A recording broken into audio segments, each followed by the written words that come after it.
Guys, welcome back to the channel. I'm here with Brad Harper of Harper Growing Solutions. We're here at his farm shooting some videos today, and we're going to be going over some sprayer calibration and then also some sprayer setup videos. And so this is my sprayer I've been running for the past couple of years, running Brad's products through here. And so I've made a couple of different adjustments over the last couple of years, and I've gotten a lot better results using his products with just a couple of simple things that I've done to my sprayer that have not only helped with getting product down, better results, but made it a lot more faster, to do all my plots, and a lot more efficient. So Brad, if you want to, take over, give us kind of a run through of some main things that you do to the sprayers, for your clients, and then obviously on your farm. Yeah, I think the first thing, we did a little short clip. You get the question a lot about some sprayers coming without an agitation line, and a lot of the times it'll just be coming out of the pump directly and it just goes to your boom or to a spray wand. So guys are asking how to actually incorporate an agitation line if they don't have one. This is all I do. I'll get a brass Y or a metal Y. Don't get the plastic ones, they're pretty cheap, but you can screw that right into the pump. You can, obviously run another line. We have a plug on this side for right now, but we're able to add something if we wanted to. But just that Y, and just drill a hole in your tank, and then you can shove that hose in there, and that's all you need, because that way you can manually adjust this depending on where you want to get your pressure. We're going to be working on the calibration video here shortly, so we'll kind of go into that into a little more depth. But right now I just got one that goes to the sprayer nozzles and then one for agitation, and you can just adjust those however you need to depending on where you want to be for calibration. But it's super simple. Just a couple fittings from Family Farm and Home or TSC, and you can whip it together. This is just one of them Fimco manifolds. I've heard a lot of people having problems with them. He was saying his valve doesn't really open and close the best either. So going off of that last video where we just had a brass Y on there, we can plug one back in the tank for agitation, the other one out to the boom. That works really well, and that's a whole lot easier not only to fix and replace if you need to, but also a little bit easier to control, and you don't have the plastic valves like you do in this Fimco manifold.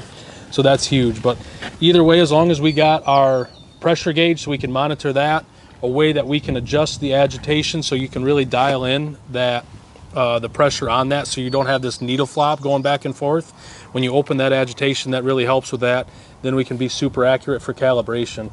I think that's about it for the pump. A lot of the times on a lot of tanks you'll have like a super small, maybe a 1.2 or a 1.4 gallon. Yep. Some are like a 2.2 gallon. We always recommend just getting one off of Amazon, like a 4.5 or a 5 or even 5.5 gallon per minute pump. And then that way you can replace it right away in whatever's stock. If it's a really low gallon per minute, you can have that as a backup. That way if you need it, you got it. But bumping up, that way you can push more water, you'll be able to agitate better, and it just works better all around. Yeah, that was one of the first things I did on this. It came with a 2.4, yep, and then upgraded, I think I got a 4.4 or 4.2 on here. Made a huge difference. And Fimco, actually, this is another, just the upgrade 4.2, I think, from Fimco, and we'll give you a shot of that. Yeah. This will actually bolt right on if you buy the Fimco sprayer. So you can buy that, or you can obviously buy an aftermarket one somewhere else. Just because either way, it's well worth having a backup, because you don't want to be up at your property the one weekend you got to spray and all of a sudden your pump goes down. So just having a backup, and by doing that, getting the bigger one to start off with, and you can always make the lower gallon per minute pump work if you have to. Yep. But it's so much nicer just putting that one on right away when you're kind of doing all your stuff and calibrating for the first time. That moves us right into nozzle size. So a lot of the times you get the yellows, which is a 01. That's kind of your standard nozzle size for all these sprayers starting out. And for all of the liquid products, for Simazine's thick like paint as well. Yep. Just getting those bigger nozzles so you can move more water, and then you don't have to worry about plugging. Even we just had a couple things in here, just maybe grass blades or something. So regardless of what you're spraying, if you have bigger nozzles, that's going to just eliminate a bunch of the issues of having those nozzles get clogged. There's another thing that we can talk about is filters. When we're spraying a lot of the liquid products, as far as the lime and fertilizer goes, pulling those filters initially really helps. And once you kind of get better acquainted with those products, some guys will throw them back in once they have a really good idea of how they work and how they run through their sprayer. You can put those back in if you want, but not a big deal either way.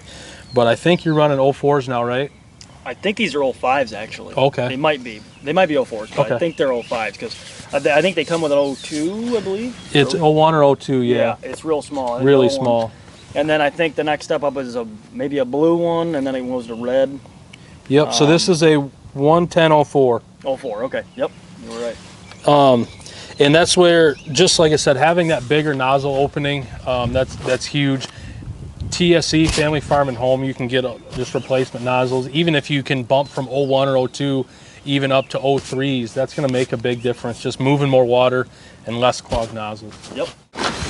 So another really easy upgrade you can make on here when you're spraying like your annual sorghum screens, maybe your switchgrass, something like that, where you don't want to actually drive over that specific plant that you've got growing.